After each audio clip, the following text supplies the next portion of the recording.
Nós abençoamos a vida da tua filha, da tua serva, que nesta noite mais uma vez emprestará os seus lábios para ser, Pai, a portadora da mensagem do Senhor nesta noite. O Senhor já deu para ela, Pai, a revelação da tua palavra, deu para ela na mente e no coração a palavra ser ministrada aqui. Então para ela mais autoridade ainda, mais sabedoria ainda, mais poder, mais graça ainda, para que ela possa compartilhar com a igreja tudo aquilo que o Senhor revelou ao coração dela. Que a palavra que sai dos lábios da tua filha venha trazer respostas de oração, fortalecimento e encher a cada um deste lugar com a tua presença. Senhor, fica conosco, fala conosco, porque estamos aqui para te ouvir em o nome do Senhor Jesus. Glória a Deus. Abençoada e usada em nome de Jesus. Amém.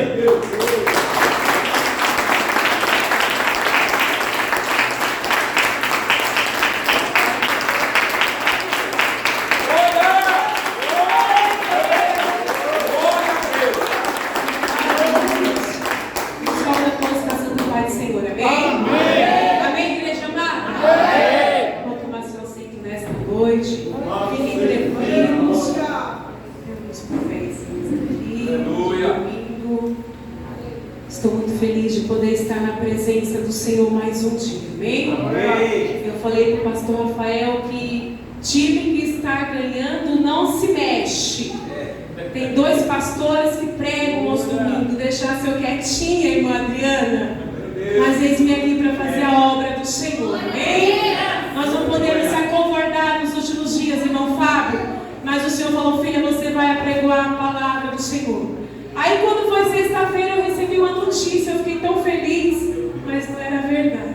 Mas amém, eu não vou contar, tá? Vocês vão ficar com curiosidade em nome do Senhor Jesus. Hoje eu quero um fundinho aí, irmão Bruno. É a primeira vez, vamos ver como que nos saímos com o fundo. Igreja amada, estou feliz pela minha família, pelos meus pastores aqui. Estou feliz com a obra do Senhor. Estou feliz com a casa de Deus. Sabemos que temos uma família aqui que está enlutada, a irmã Ionara. E esse final de semana foi uma semana de muitas vidas enlutadas.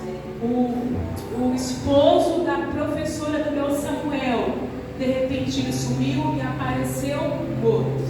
Então a igreja amada, eu senti muito, porque ele era muito próxima da gente, a prosinha do Samuel, que me ajudou com tudo, desfraude, com tudo. Então eu consegui sentir ela e o esposo, os filhos tudo casados, só os 2. Então, pelo sábado, pela manhã que eu vi, eu consigo mensurar a dor, porque eu sei como que é um casal, só os 2. E eu fiquei ali na minha vida, eu falei: Deus, eu imagino eu hoje, sábado, pela manhã, tendo que velar o meu presbítero Luciano. Então, a gente, às vezes, é isso, é se colocar na dor do ser humano. Então, foi um final de semana de muitas perdas, mas o Senhor, irmã Ionara, é o Deus que traz o bálsamo. A prova é o Senhor levar a sua vozinha. Então, nós que vamos ficar aqui, nós vamos orar pela família da irmã Ionara e Deus nos dá força para que nós venhamos prosseguir, amém? É o culto da família e hoje eu quero falar com vocês sobre 2 famílias: a família de Abinadab e a família de Obed-edom. Já vai pegando aí os mistérios de Deus.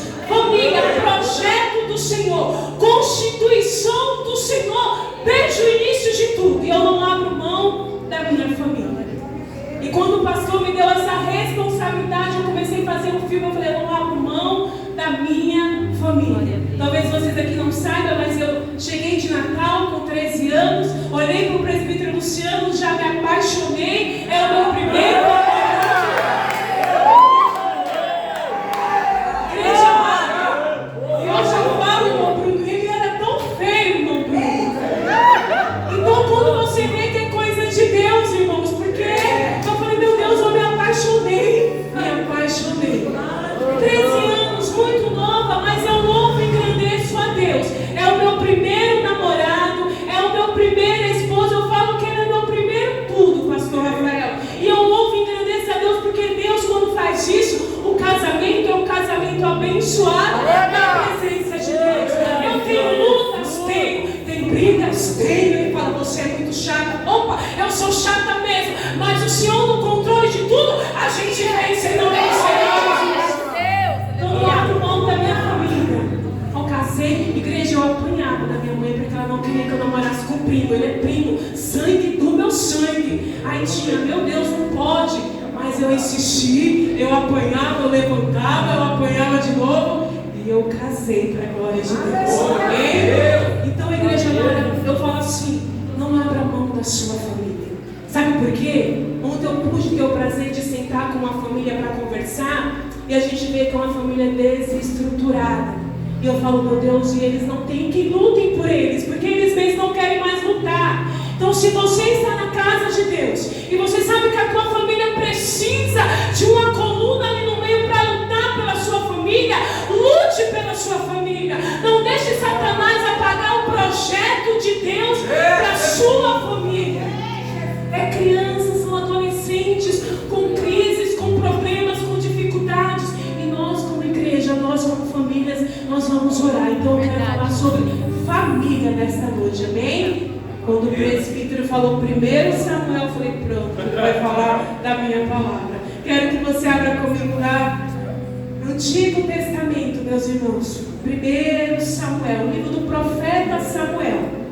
Diz que o livro do Samuel, meus irmãos, é um livro que ele relata muito as escolhas.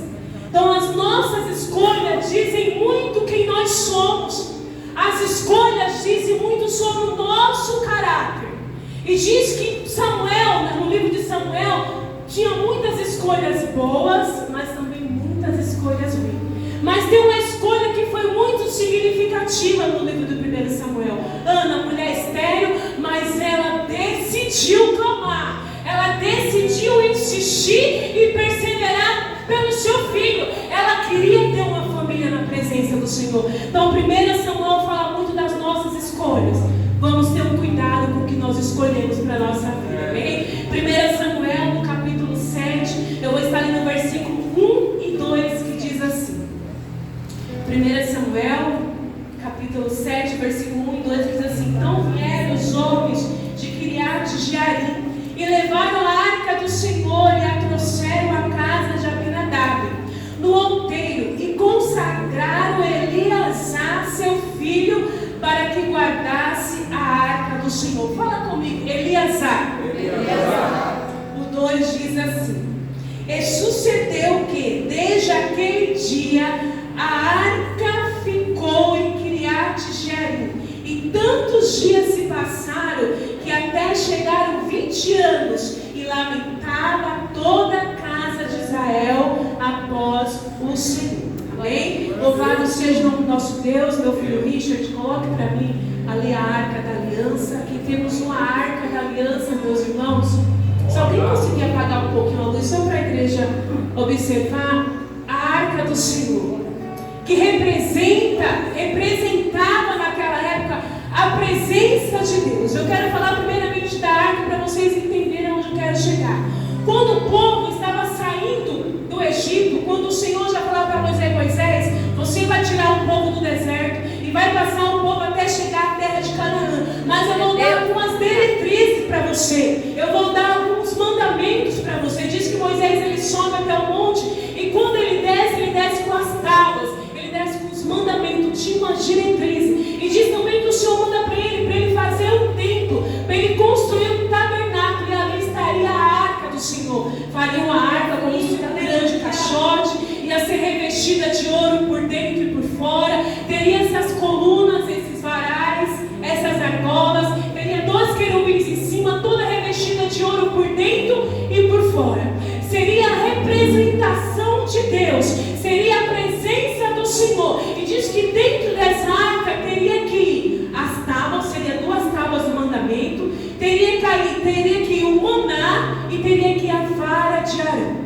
Então, meus irmãos, as tábuas significava a aliança do Senhor com o povo. Diz que a vara de Arão seria a promessa de Deus com o povo. E o maná seria o quê? A provisão de Deus. Então o Senhor dá tudo certinho para Moisés, porque uma coisa eu falo para você: o nosso Deus, ele faz tudo certinho. O homem que tenta bagunçar no meio do caminho, mas o Senhor deu tudo certinho para Moisés. Como seria? Isso seria a representação de Deus na travessia do povo até chegar a Canaã. Então, meus irmãos, diz que é uma presença muito grande, diz que era uma presença muito forte de Deus aonde essa arca habitava.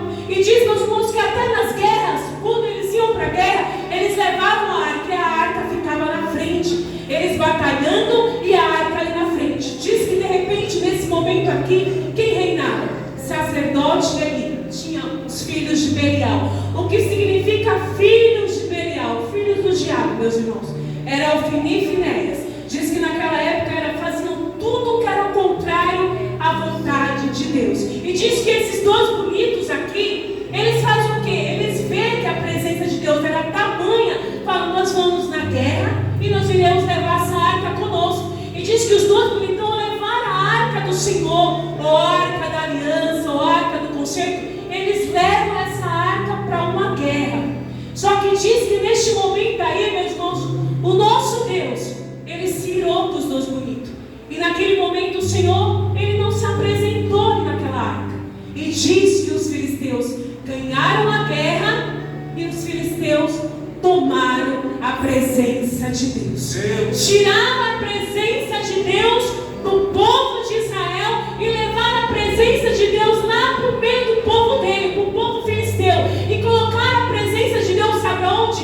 Dentro da tenda de Dagom. Diz que colocaram no templo de Dagom. Quem era o Dagom? Era o rei deles. Diz que era um homem, metade homem e metade peixe. Era o Deus deles. E diz que eles colocaram lá dentro para afrontar o povo de Deus.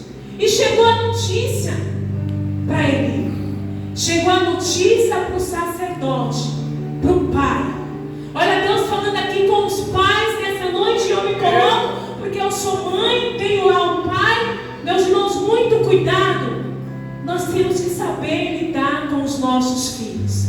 Temos que saber direcionar os nossos filhos. E diz, meus irmãos, quando chega a notícia para Eli que os dois filhos também nessa guerra eles morreram, Eli não passou mal, Eli ficou normal, Eli ficou bem quando soube que os dois filhos morreram. Mas quando em seguida a mesma notícia, o mesmo mensageiro falou, aí você não sabe o que aconteceu, Eli. A arca de Deus foi tomada pelos filisteus. Diz que Eli deu um grande problema nele, diz que deu uma agonia no peito dele. Esse historiador falou que deu uma grande aflição na alma de Eli. Diz que ele cai, ele bate a cabeça e ele morre. Então, meus irmãos, ele não passou mal com a notícia que os dois filhos morreram. Mas quando ele ficou sabendo que a arca do Senhor foi tirada, foi arrancada do meio do povo de Deus, diz que ali ele morre. Meus irmãos, olha a tamanha que é a importância daquela arca, da presença de Deus no meio do povo. E diz, meus irmãos, que aquela arca, aquela presença de Deus, ela ficou 7 meses no poder das mãos do inimigo filisteu. E de repente, meus irmãos, como o nosso presbítero ele falou aqui, Davi tinha unção sobre a vida dele. Davi ia ser ungido, foi ungido a rei, Davi ia reinar, mas por um momento Saul ainda estava ali, mas Saul morre. E diz quando Saul morre, que Davi veio a reinar, que Davi veio tomar conta da nação de Jerusalém. Ele lembra que falta algo. O abençoado do Saul ficou reinando por tanto tempo e não sentiu falta da presença do Senhor, não sentiu falta da arca do Senhor. E é aí que mora o perigo, quando você se acostuma a viver sem a presença de Deus. Meus irmãos, quando o Senhor me dava essa palavra, Ele falava, filha, eu quero não falar com o meu povo, eu quero não falar com a minha igreja. O povo não se preocupa mais com a presença de Deus, o povo não se preocupa mais com a Shekinah de Deus. É muita preocupação, é muita correria. Eu preciso trabalhar, eu preciso de status, eu preciso disso, eu preciso daquilo, mas não se lembra mais que precisa da presença de Deus. O infeliz do Saul, desculpa a palavra, ele não se preocupava com a presença de Deus, não estava mais na direção de Deus, já não se preocupava com a arca de Deus, com a presença do Deus Todo-Soberano. Só que Davi, meus irmãos, homem segundo o coração de Deus, que foi ungido não pela aparência, mas que foi ungido pelo aquilo que ele tinha dentro do coração. Davi, um homem de guerra, um homem que foi formado atrás das malhadas, um homem que tinha experiência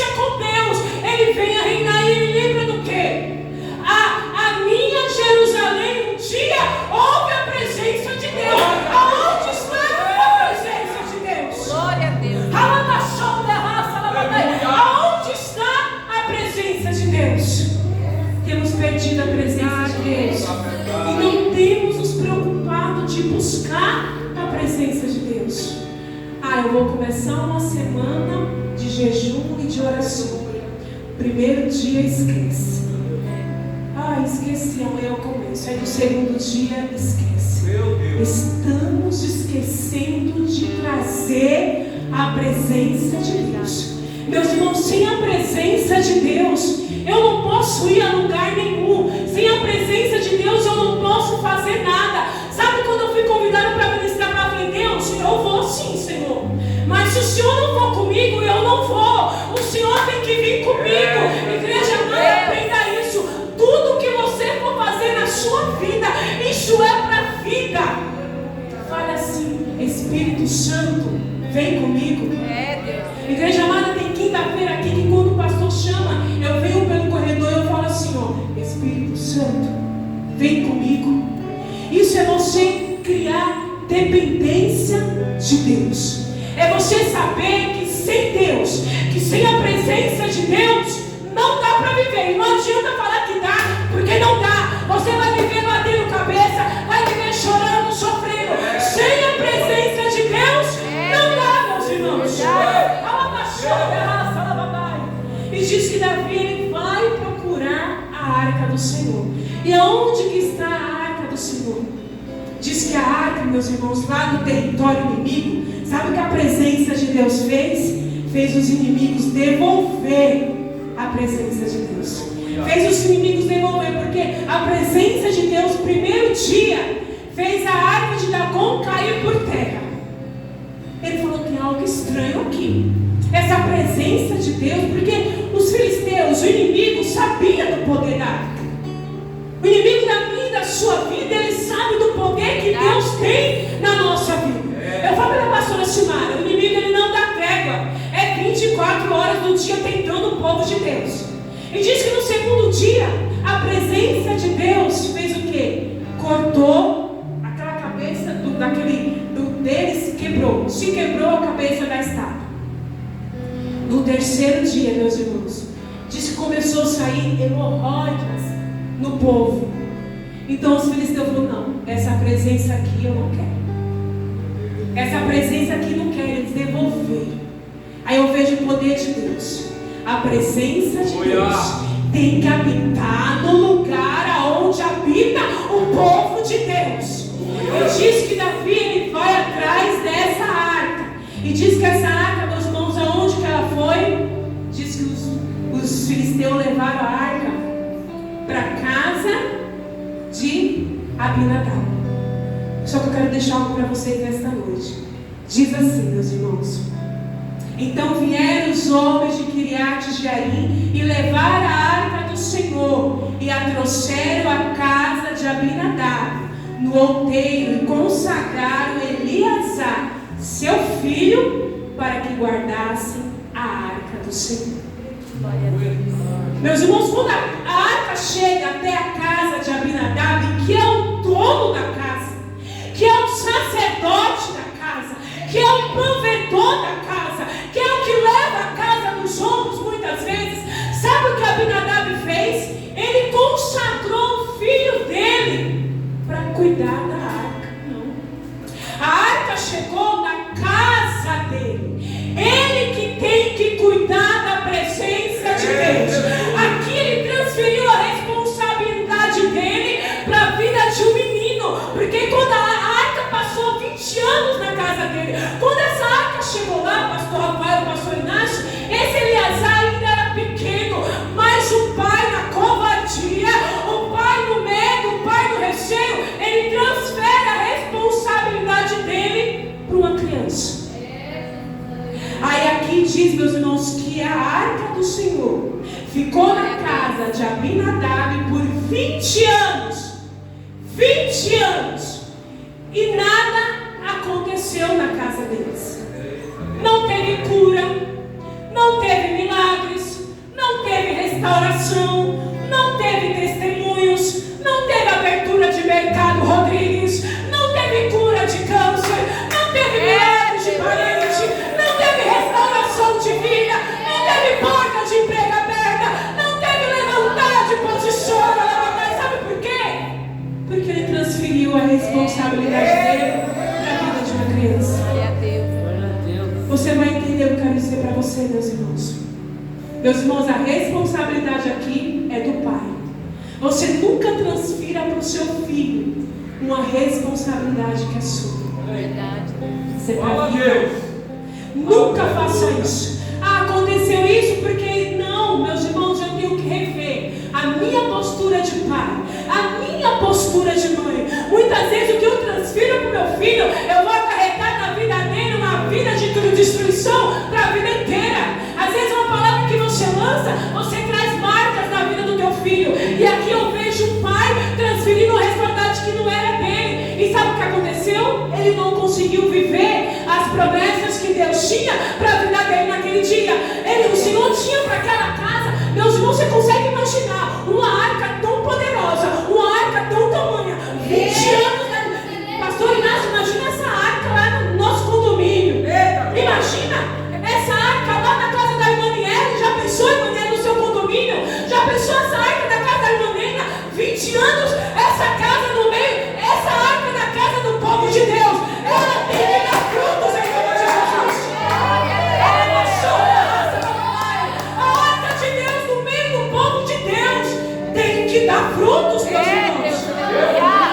O Senhor não faria essa arca para qualquer coisa, não. Não é só para preencher, não. Uma arca linda desse jeito, não. A arca de Deus, ela tem que extrair de nós alguma coisa. É verdade. Meus irmãos, como que anda a presença de Deus aí? Meus irmãos, vai visitando o teu coração essa noite. Deixa os teus olhos, vai visitando a tua alma. Como que anda a presença de Deus sobre a tua vida? Ela baixou, é a correria do dia a dia. Eu preciso. Eu tenho que fazer isso. Hoje eu tenho isso para fazer. Amanhã eu tenho aquilo para fazer. Você já faz o cronograma da semana inteira. E você esquece de falar. Eu preciso voltar a buscar a presença de Deus. Eu preciso voltar a buscar a presença de Deus.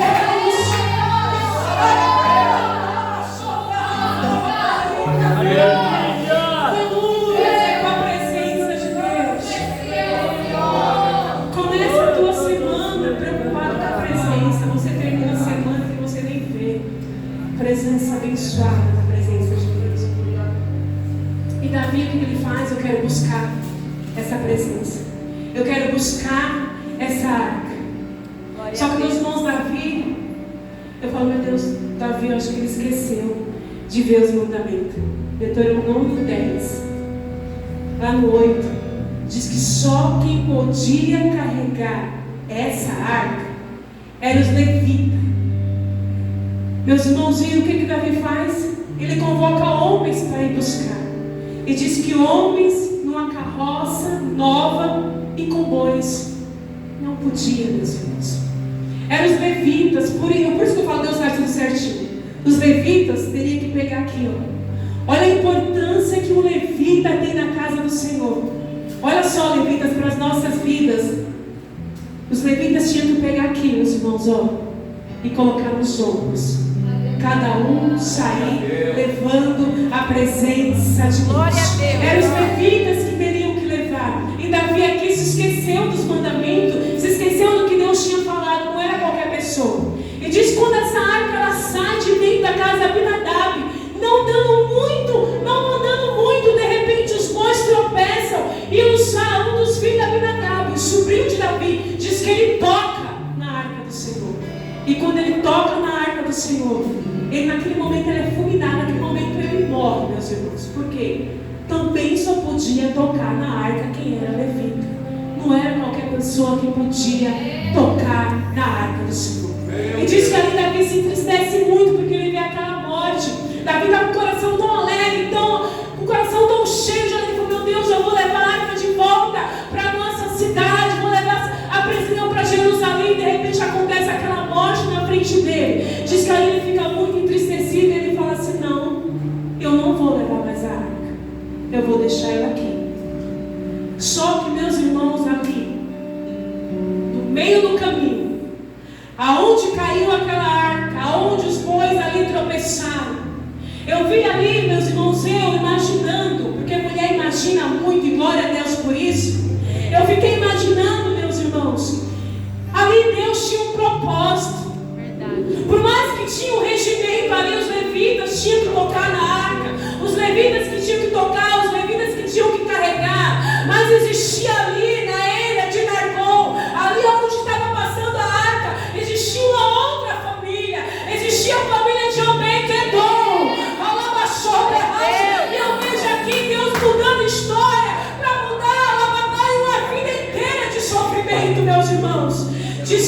aqui tinha uma família. Era o pai e nós tínhamos 3 filhos, não falo o nome da mãe. Mas aqui vai ter uma família, Obed-Edom. Obed, servo. Tom é dos Adonitas. Era da cidade contra a Judá e a Jerusalém. E diz que ainda Obed-Edom, ele era Gedeu, da cidade de Gate. Aonde era a cidade de Gate? Que nos lembra Gate? Ele era do gigante Golias. Então, Obed-Edom era totalmente o contrário da nossa linhagem. Era todo o contrário de Israel, de Jerusalém. Mas sabe o que Obed-Edom tinha?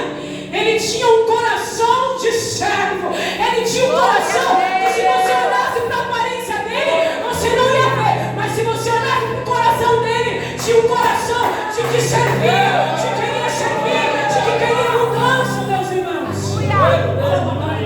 Glória a Deus, aleluia. Temos 2 famílias aqui. E diz que o servo também fala: Davi, o rei, vamos deixar na casa de Obed-Edom. Vamos deixar aqui até a gente ver um jeito de como nós iremos buscar a arca. E Davi com o coração muito triste. Diz o historiador Shepard, diz assim que Davi, quando ele sai dali no pensamento dele, pastor, ele falou assim: eu não sei se eu volto, eu não sei se eu vou voltar. Aquela morte ali deixou ele estagnado, paralisado.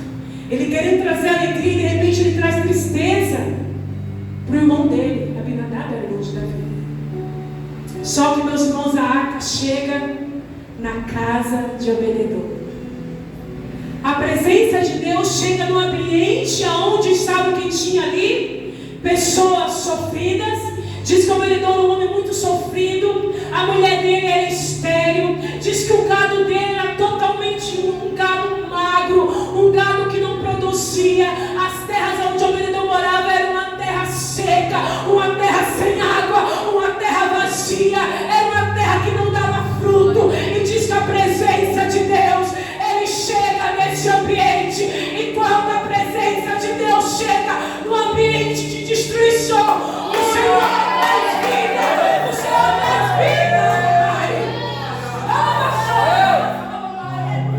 Quando o Senhor chega no ambiente de morte, o meu Deus, ele traz vida. Quando o meu Deus chega no ambiente de destruição, ele traz restauração.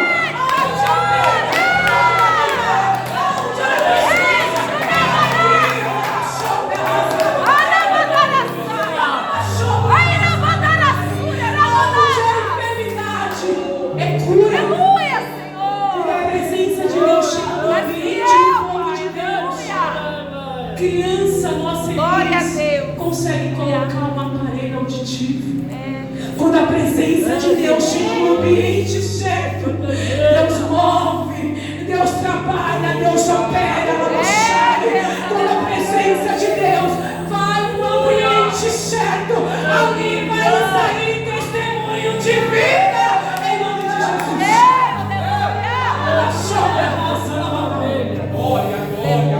Diz que aí, meus irmãos, primeira coisa que acontece, Obed-Edom, servo de Deus, servo, diz que ele tinha todo o cuidado de cuidar da arca. Imaginar que essa aqui é a nossa arca.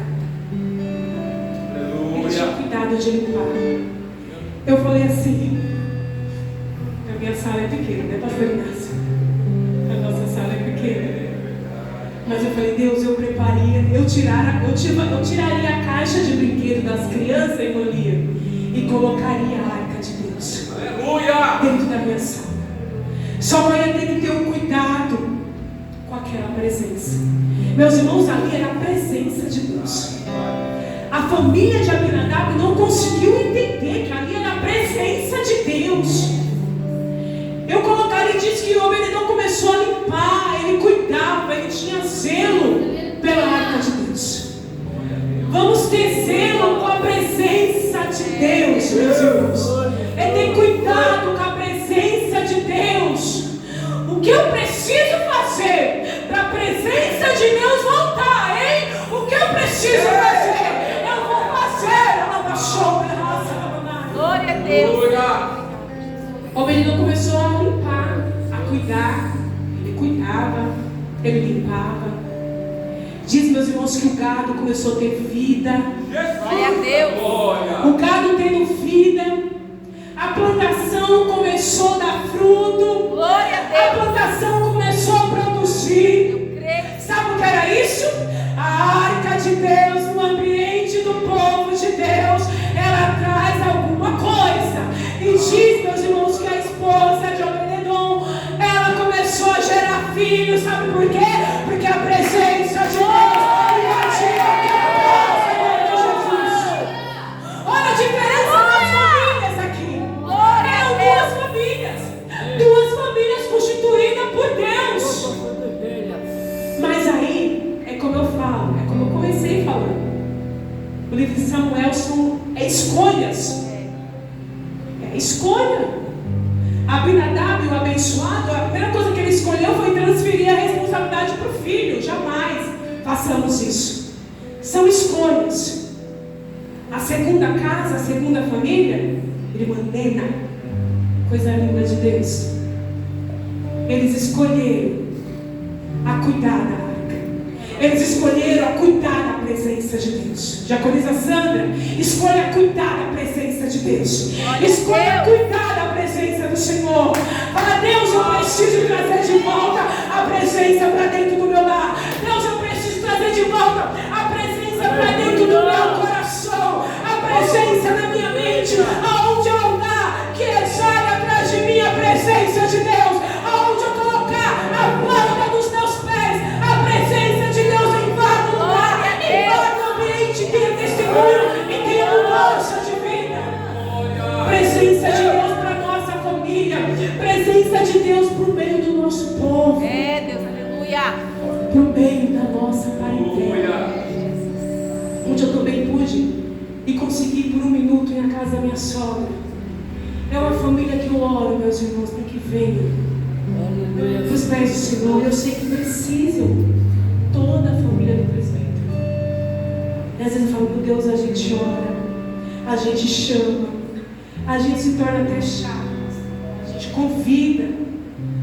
É uma família que precisa da presença de Deus.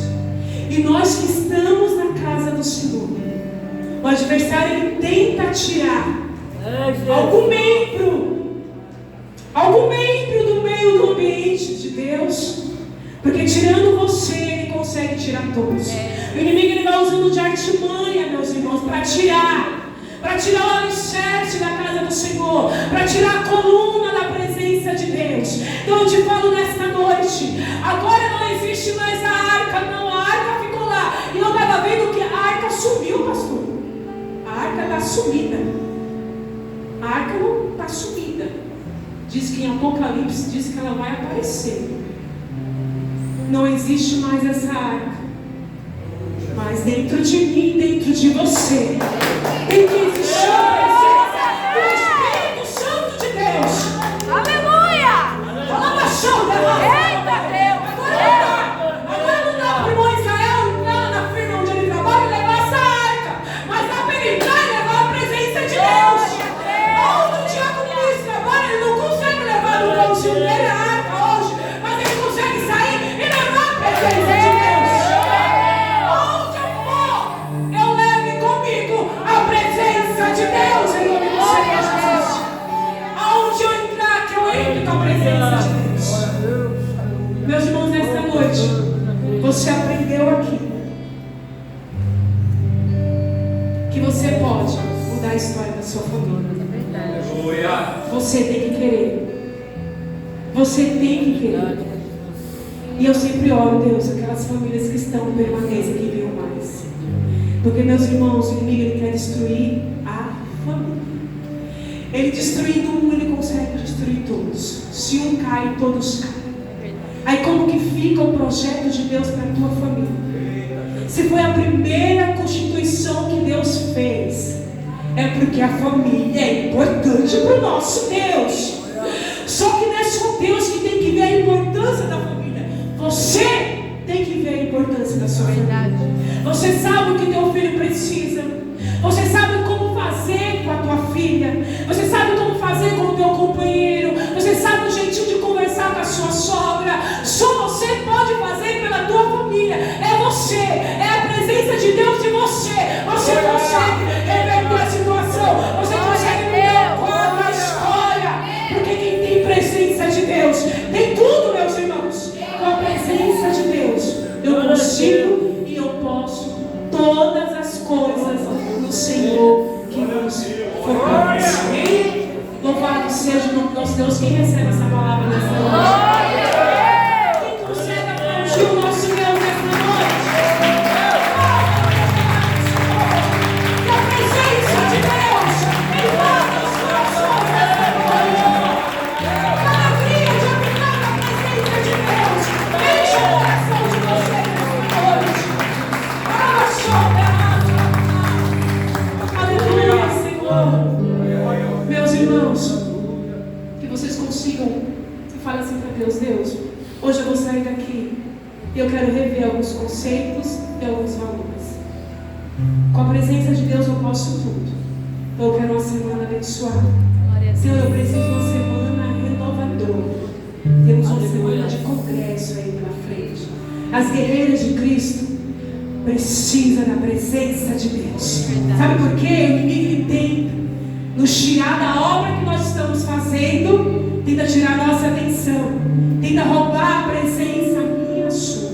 Mas em nome de Jesus, saiamos aqui nesta noite falando: Deus, eu quero a presença de volta para minha casa.